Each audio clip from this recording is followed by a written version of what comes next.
Bom dia, meus queridos irmãos. Neto na voz aqui mais uma vez, trazendo aquela palavra que, para além de conhecimento e sabedoria, aquele alimento para a alma, aquela palavra que edifica o espírito. Livro de hoje eu trago para vocês o livro de Lucas, capítulo 6, versículo 27. Instruções diretas de como devemos nos comportar aqui neste mundo, aqui neste plano terreno. Logo, sem mais delongas, bora para a leitura. Capítulo 6, versículo 27. Amor pelos inimigos. No título, a gente já vê que de cara faz um chamado para algo que é contrário a esse mundo. Então vamos à leitura e ver o que tem para nós hoje.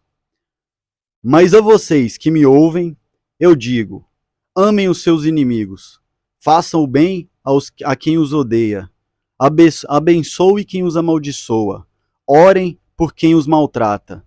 Se alguém lhe der um tapa numa face, ofereça também a outra. Se alguém exigir de você a roupa do corpo, deixe que leve também a capa.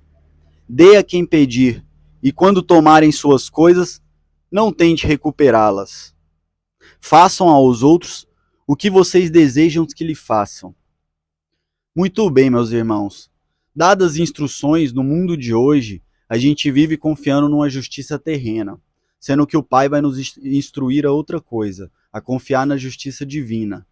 Uma vez que a gente confia na justiça divina, a gente não deve se preocupar com as coisas terrenas, com as coisas materiais. E aqui ele nos induz a isso. Uma vez que ele diz, não ligue para aquilo que levem de você, não ligue para as ofensas. Perdoe infinitas vezes, quantas vezes necessário for.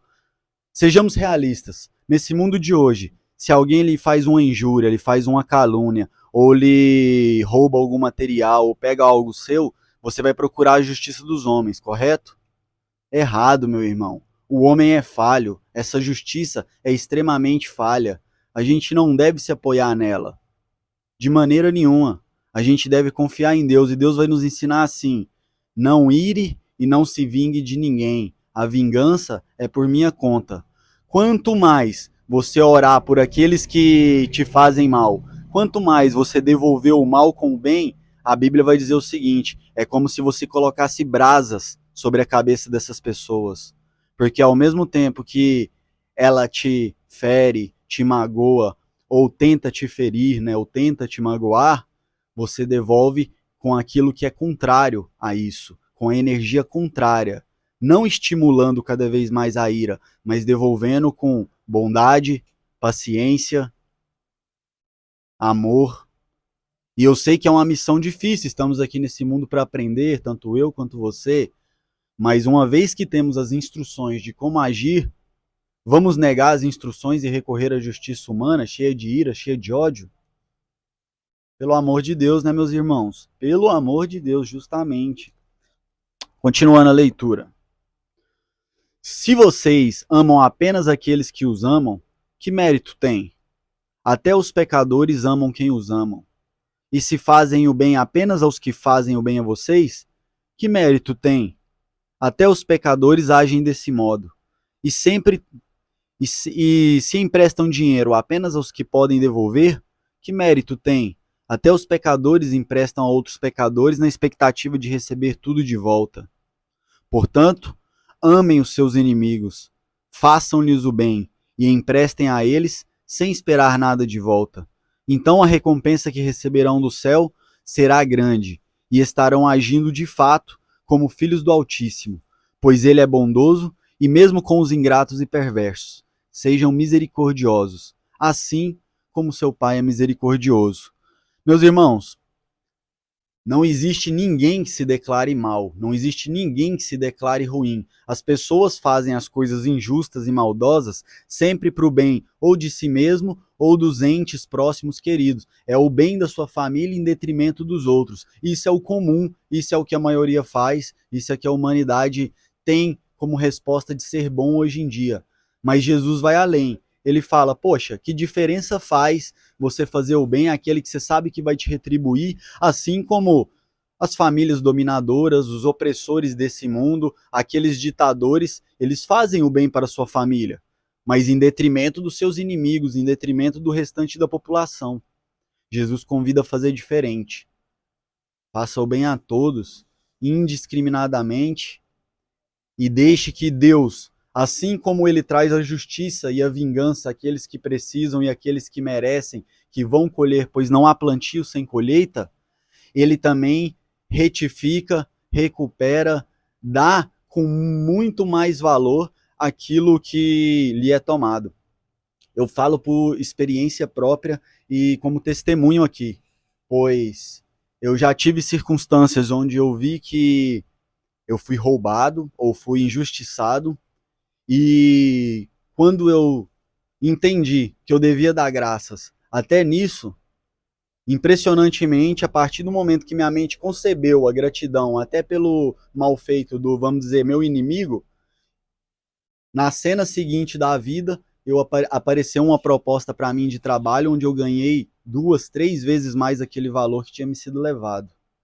E assim é a matemática de Deus, sempre mais abundante, sempre mais generosa do que a matemática do homem. Enquanto se você for recorrer à justiça, principalmente aqui no Brasil, além de demorada, é extremamente falha, extremamente injusta.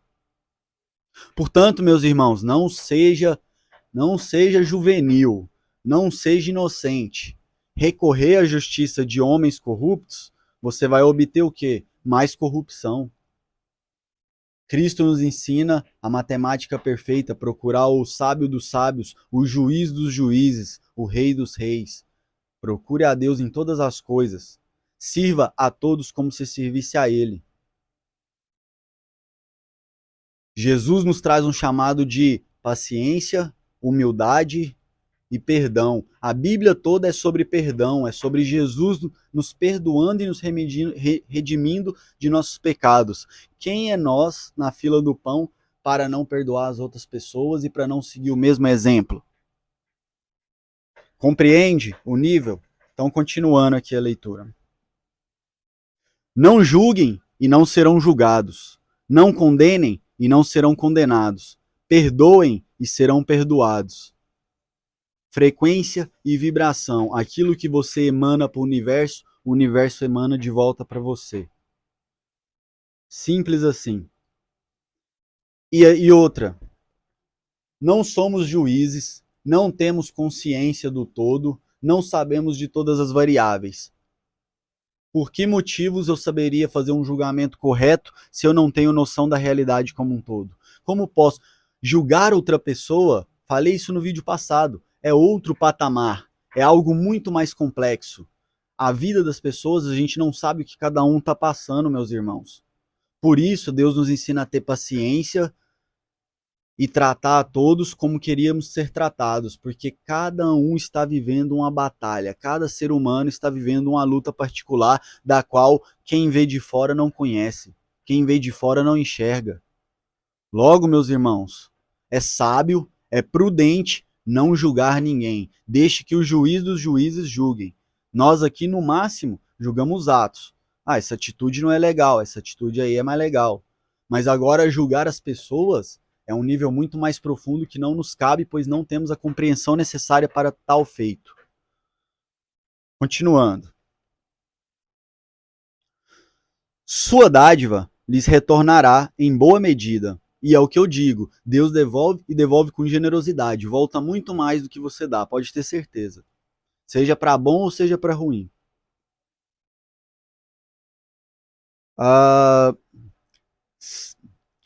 Compactada, sacudida para caber mais, transbordante e derramada sobre você. Olha que lindo isso. Além de extremamente sábio, um conselho extremamente astuto na questão da gestão emocional.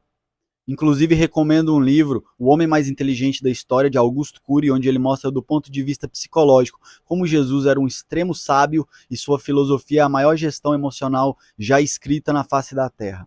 Mas olha que, para além de toda essa sabedoria, chega a ser poético. Sua dádiva lhes retornará em boa medida, compactada, sacudida para caber mais, transbordante e derramada sobre vocês. Sabe quando você vai colocando grãos num saco, areia ou alguma coisa do tipo? Você dá aquela sacudida para eles se assentarem e aí você coloca mais e mais. E aí sacode e cabe mais um pouquinho. Sacode e cabe mais um pouquinho. Meus irmãos, é assim que Deus nos devolve as nossas atitudes. Compactadas. Olha, eu me impressiono sempre, eu não canso de me impressionar. Sacudida para caber mais, transbordante e derramada sobre você. O padrão de medida que adotarem será usado para medi-los. Jesus, cujo nome em hebraico é Yahushua Hamashia, deu ainda a seguinte ilustração. É possível um cego guiar outro cego? Não. Cairão os dois num buraco. Os discípulos não são maiores que seu mestre, mas o aluno bem instruído será como mestre. O aluno bem instruído será como mestre. Eu sou seu guia? Nunca, jamais. Não bota isso na cabeça por nada. Eu estou aqui como aluno guiado pelo nosso mestre, o nosso verdadeiro mestre. Aquele que está lá em cima. Esse sim, esse Jesus Cristo, cujo nome é hebraico é Yahushua Hamashia, ele nos guia, ele nos conduz, ele é nosso pastor. Aqui estamos como alunos, alunos que estudam, alunos que se aplicam na palavra e pode compartilhar com os outros as suas experiências, vivenciando os ensinamentos de nosso mestre. Portanto, não tem líder aqui na terra, não tem padre, não tem pastor. Padre que significa pai, né? Pai é só um, que está no céu. Pastor é só um, Yahushua Hamashia, aquele que guia todos nós. No mais, somos alunos compartilhando conhecimento com outros alunos.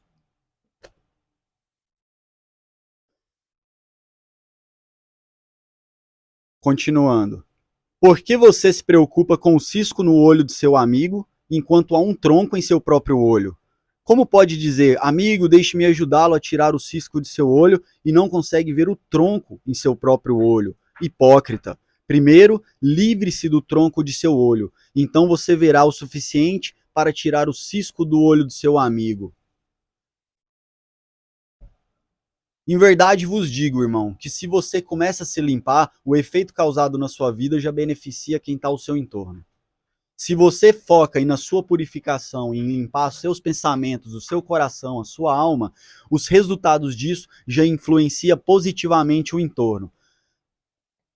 Além disso, eu anotei aqui, se julga, isso já tem um tempo, faço sempre várias anotações, se julga cobrando solução das pessoas que cometeram pecado, é porque os seus são iguais ou até maiores. Do contrário, não julgaria, mas apenas não julgaria apenas, mas sim viria com uma solução. Então, se você olha para o irmão e aponta o dedo, é porque você está com um pecado tão igual ou maior. Porque se você, de fato, tivesse com os olhos livres do cisco, livres do pecado, você procuraria trazer solução para a vida daquela pessoa e não apontar o dedo. Eu estenderia a mão, como Jesus fez. Estendeu a mão e falou, tem uma palavra aqui que eu acho que pode te ajudar, vai fazer sentido na sua vida. Posso ler para você? Posso trazer? Ou se a pessoa está precisando de algo, poxa, posso te ajudar com isso? Posso te dar uma mão? Posso te dar uma força? Lembre-se, aquele que só julga, ele não está preocupado em ajudar o próximo. Ele está querendo colocar alguém para baixo porque provavelmente a sua frequência já está baixa, então ele quer nivelar com a frequência que está baixa. Em vez dele subir junto, ele quer trazer o outro para baixo, julgando, apontando o dedo, ao invés de trazer soluções. É isso, meus irmãos. A Bíblia é um manual claro de como lidar com as situações do dia a dia nessa vida, do mais simples até as coisas mais complexas, instruções diretas de como devemos agir. Enfim, essa é a leitura de hoje. Espero de coração que possa tocar vocês, que essa palavra possa ter chegado até vocês e despertado a fagulha, aquela centelha divina que pulsa dentro da gente. Lembre-se, Cristo nos instrui a fazer o melhor sempre para todos, não só para aquele que gostamos. Então, quando nos encontramos tomados por ira, tomados por raiva, cabe a gente se ausentar da presença de outros para não fazer merda, para não ferir ninguém, meditar naquilo e procurar entender a raiz desse sentimento, de que nada contribui. Pelo contrário, só distorce a realidade. A gratidão faz o contrário. A gratidão pela vida, a gratidão pelas experiências vividas, sejam boas ou sejam ruins, ela amplia a sua visão. Ela expande a sua percepção de mundo. Assim, ficamos por aqui hoje e lembre-se, é só o começo. Tamo junto, família.